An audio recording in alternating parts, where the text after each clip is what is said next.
मेरठ में 5 जनवरी को हुई सोनू कश्यप की निर्मम हत्या के बाद राजनीतिक गतिविधियां तेज हैं। पीड़ित परिवार से मिलने पूर्व केंद्रीय राज्य मंत्री डॉक्टर संजीव बालियान पहुंचे। इस दौरान मृतक की बहन मंत्री से लिपट कर रोई और इंसाफ की गुहार लगाई। मंत्री ने परिवार को न्याय दिलाने का भरोसा देते हुए आर्थिक मदद भी दी। बताया गया है कि पहले मंत्री ज्वालागढ़ जाकर परिवार से मिलना चाहते थे, लेकिन प्रशासन ने रोक दिया।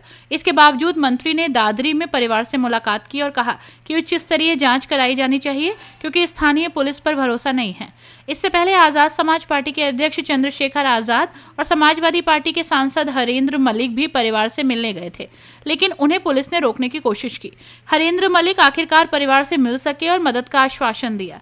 मंत्री संजीव बालियान ने कहा, मैं घर नहीं गया, गली में ही परिवार से मिला ताकि न्याय की आवाज को सुन सकूं।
मंत्री जी पहुंचे थे, मुझे सोनू कश्यप के परिवार से मिले हो।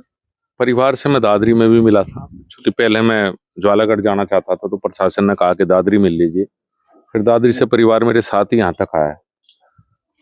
जिस तरह से जघन्य हत्याकांड है सोनू का, और एक लोगों का एक विश्वास है कि एक व्यक्ति है जो नाबालिग है, लड़का जिसकी गिरफ्तारी हुई, लोगों को न्याय की उम्मीद है, उच्च स्तरीय जांच हो।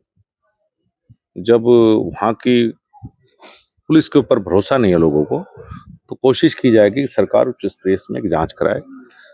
जिस तरह से गरीब परिवार है, परिवार की मदद हो, मैं भी प्रयास करूंगा, और जो दोषी है वो सख्त सजा मिले। क्योंकि माता जी और उसकी बहन, परिवार में और कोई है नहीं, एक गरीब एक भाई है, शायद वो भी बीमार है।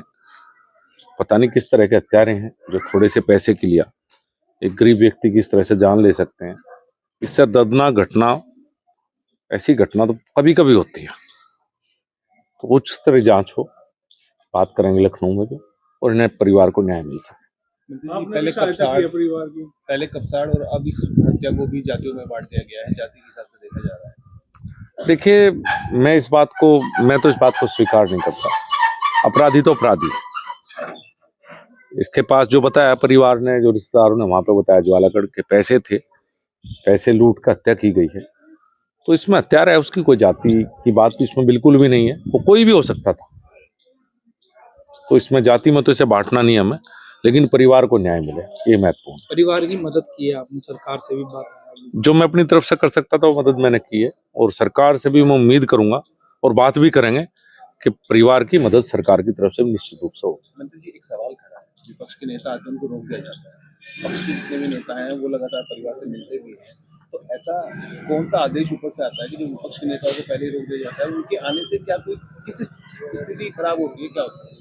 देखिए, मैं भी ज्वालागढ़ जाना चाहता था, आज ज्वालागढ़ में जो हत्या हुई, क्योंकि वो भी मुजफ्फरनगर लोकसभा का हिस्सा है, मुझे भी वहां जाने से मना किया गया, तो मैं परिवार से दादरी मिला।